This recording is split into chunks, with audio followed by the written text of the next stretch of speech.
Okay, well, I suppose the next thing I'll talk about is quality of life versus cost. Before I moved off grid, I sort of always assumed that, your quality of life's here and your cost is here. And as your cost drops, your quality of life drops.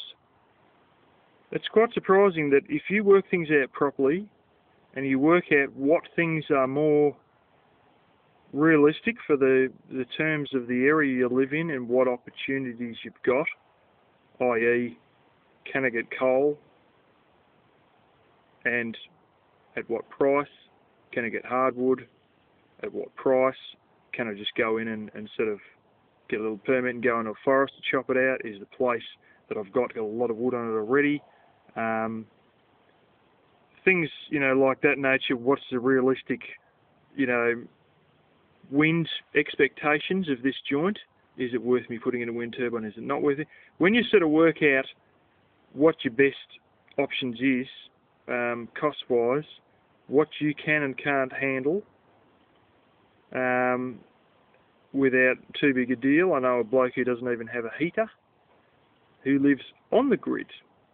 He's right in the middle of suburbia, but I think he's of Polish descent, I don't really know. But he can hack not having a heater. All he just does is pull the rugs out, and he doesn't mind it. Some people like that. But I always assumed before I lived off grid that, your cost of living and your quality of life are up here. But what you'll find is if you know what you do have, if you know that you can use hardwood, if you know that you've got a lot of wind, or you've got, in my case, not much wind, but the sunlight's good enough for solar, you can sort of work out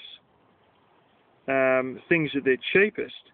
And what it turns out is your cost and your quality of life may be here when you're on grid, and your cost and quality of life will be like this. You will literally drop your cost dramatically for only a very minor difference in your quality of life. You do things different.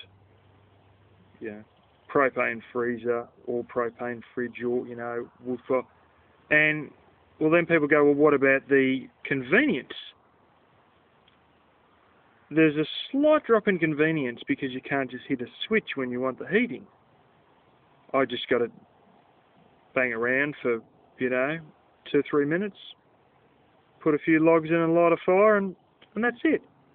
And I'll leave that door open. The damper's not working properly, so I'll leave the door open to give it a good airflow, and then once it's roaring, then I'll close the door, and the damper's open, but it's stuck at a certain level.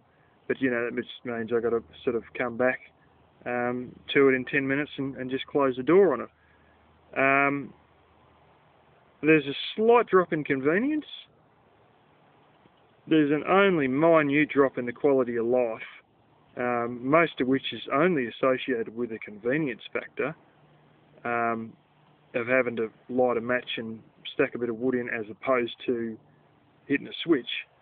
But the cost, oh gosh, it just about drops off the flaming charts.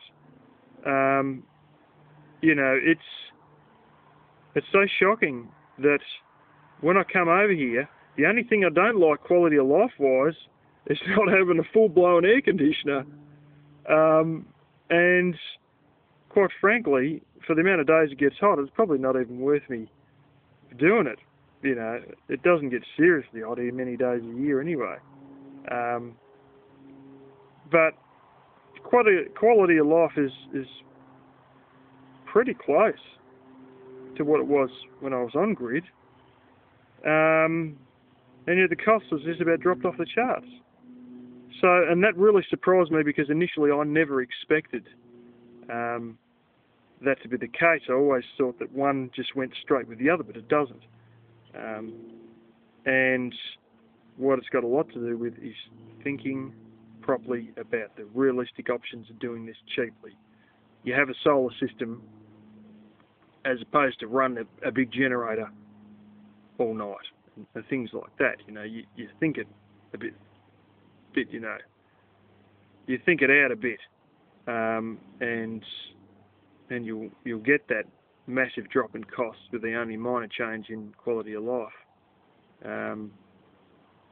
But yeah, you know, that's it. A lot of it is sort of to do with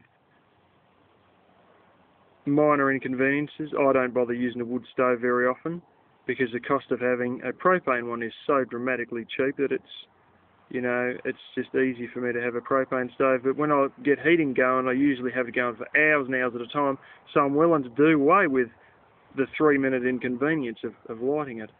But don't think ever that it's like a bad camping trip gone wrong. There's a few slight drops in quality of life, but generally speaking,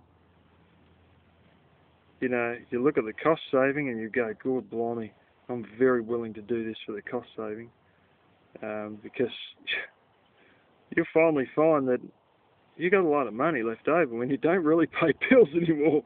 So yeah, but anyway, that's that.